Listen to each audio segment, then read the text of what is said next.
women. It seems to me from my experience coming out of the Roman Catholic tribe that I live in and grew up in, that women are often the ones most penalized when it comes to poverty. Poverty cuts right across the line for women specifically. Any comment, any story from an experience, from your law profession or from your community service work?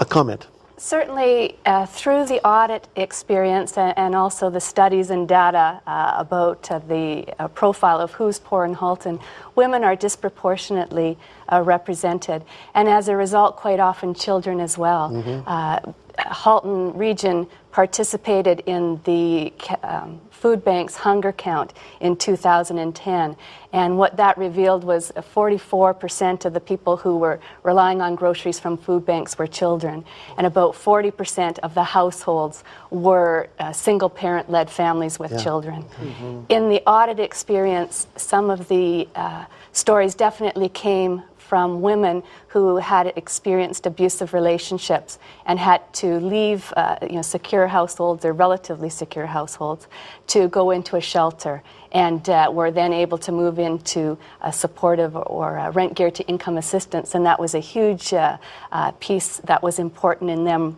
rebuilding their lives.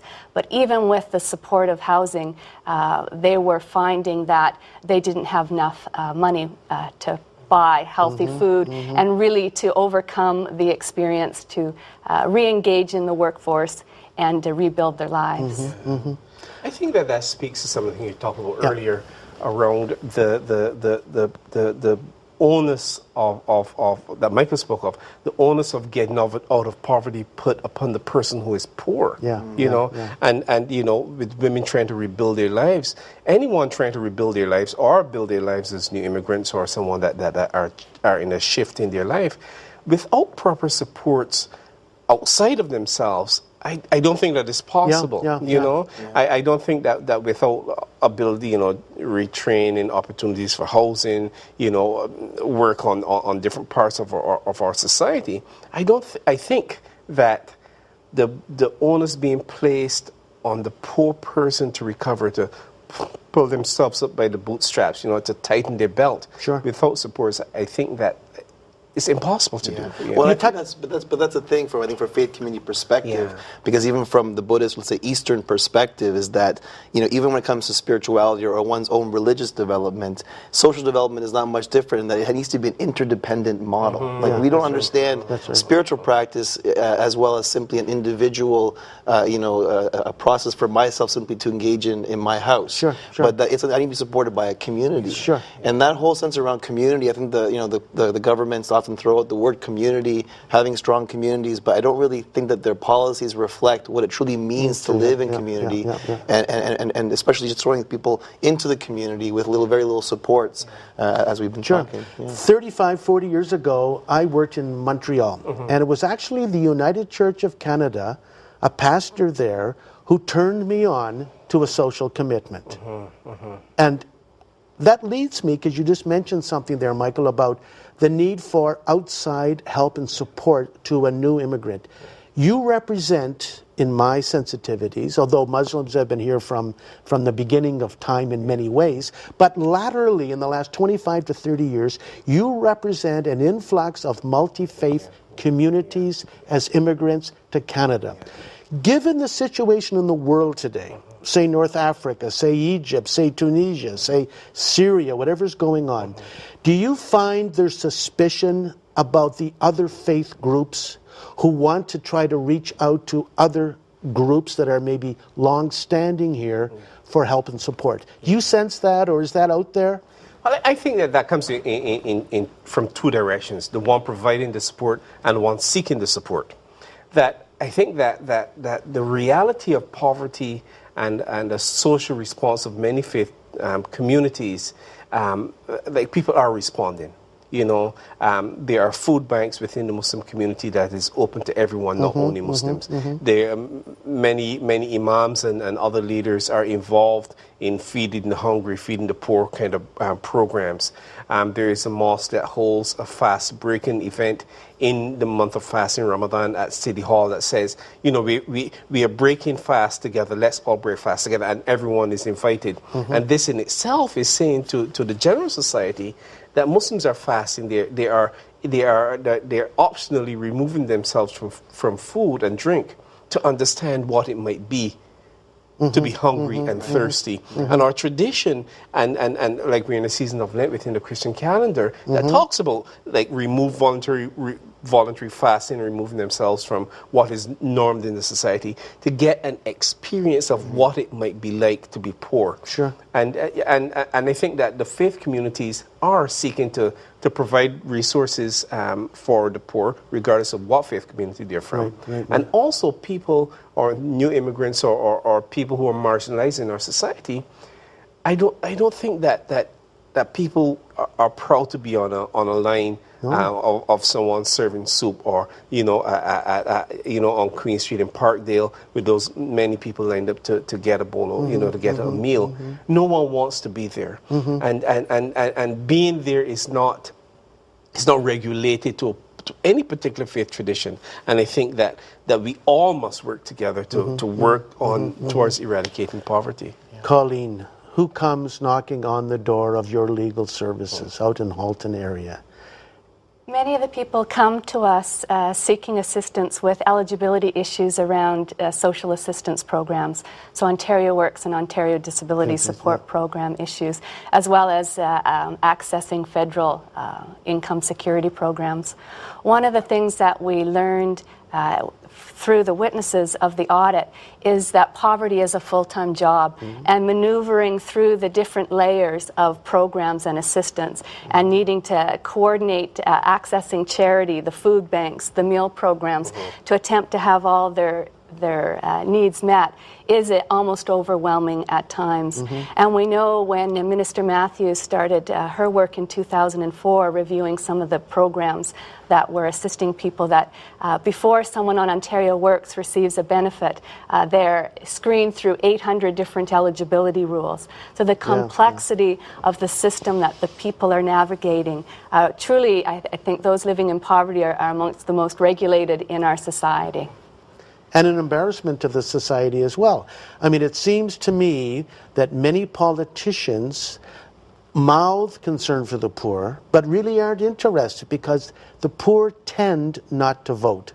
And so they know that that is not a well for potential going to power for a member of parliament. Do you hear, Colleen, from the folks that cross your path, do you hear them critiquing the present structure of, well, in this case, the Ontario government in terms of its delivery of social services? One of the things that was wonderful about the audit was that the rapporteurs could amplify or enhance the voices of those that they heard. So on the audit day, at the end of the audit day, the 4 rapporteurs agreed to take part in reflection sessions in Halton. So they were able to speak directly to some of the regional councillors, and including Regional Chair Carr. Subsequent to that as well, myself and one of the witnesses who participated in the audit delegated the Health and Social Services Committee at Halton Region. And certainly the audit, I think in many ways has acted as a catalyst for some of the work that has gone on in Halton since then, in that following the audit, a group of us, including one of the rapporteurs, and all rapporteurs were represented at a Halton Leadership Summit on poverty reduction.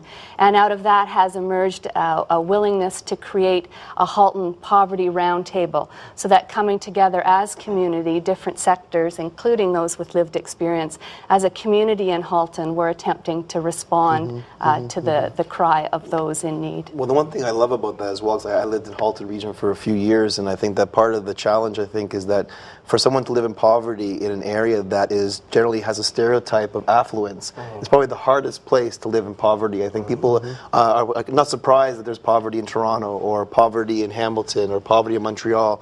But when you have poverty in a community that has this stereotype of affluence, it can be really difficult because, as you're saying, governments will pass them over in terms of handing out money to operate social services and programs. Shelters are few. But the need is there. Yeah. And so people have nowhere to turn to, and there's a lot of blindness turned towards poverty in generally affluent communities. It's probably the most toughest place. We have a few moments of time. Michael, you come out of a Tibetan Buddhist perspective, a faith community that a lot of folks gravitate towards. It means something. One has the impression often that the Buddhist flees from the now. You're suggesting, as executive director of ISARC, to go to the now of poverty. Is there a contradiction there? Not at all. I think that, generally speaking, as you're saying, I think that there's a lot of focus that Buddhism is, I think the term is often called navel gazers, sort of being free from the world or detached from the world.